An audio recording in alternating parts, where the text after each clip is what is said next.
I am weary with my groaning. All the night make I my bed to swim. I water my couch with my tears. Mine eye is consumed because of grief. It waxeth old because of all mine enemies. Psalm 6, 6-7. In these verses, David plunges us into the raw depths of spiritual and emotional anguish. This poetic language doesn't just describe his suffering, it immerses us in it. David's pain transcends the centuries, speaking to our hearts today.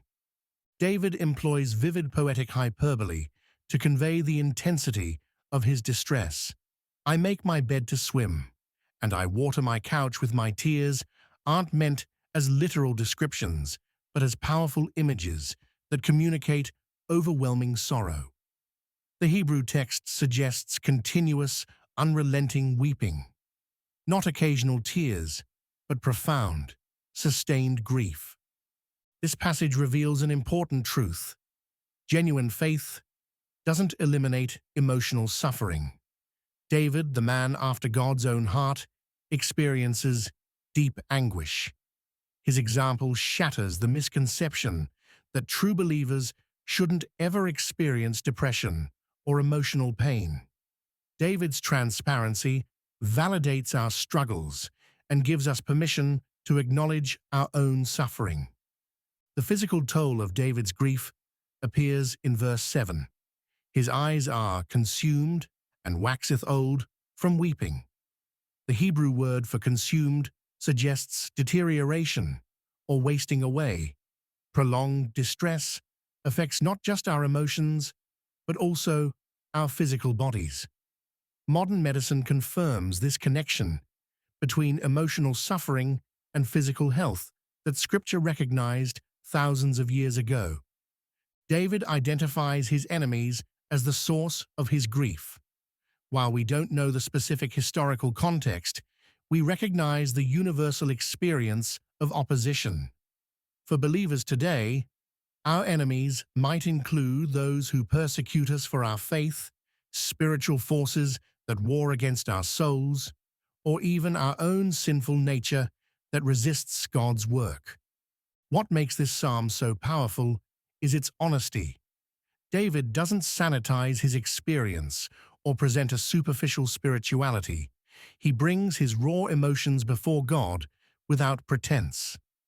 This teaches us that authentic faith includes bringing our unfiltered feelings to God. Consider how different this is from our modern tendency to mask suffering. We post curated versions of our lives on social media, and we answer fine when asked how we're doing, regardless of our actual condition. We fear vulnerability might signal spiritual weakness.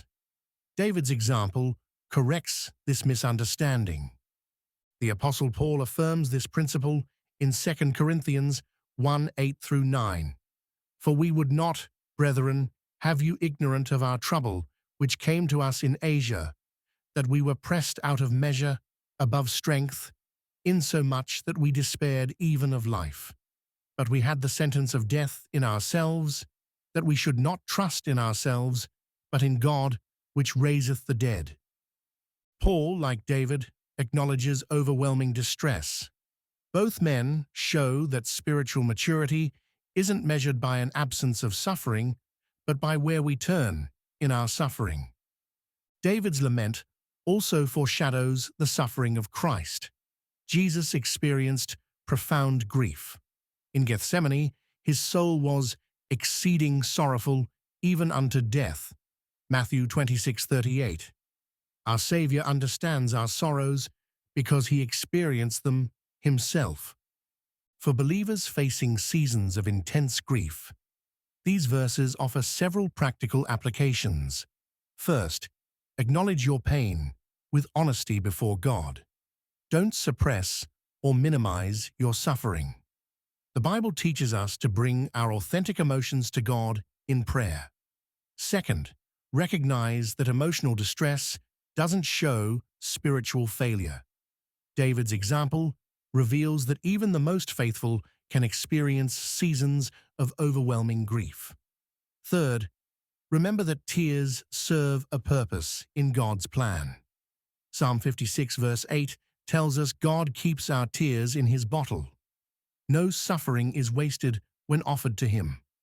Last, take comfort that your suffering connects you with the communion of the saints throughout history. From David to modern believers, God's people have walked through valleys of weeping.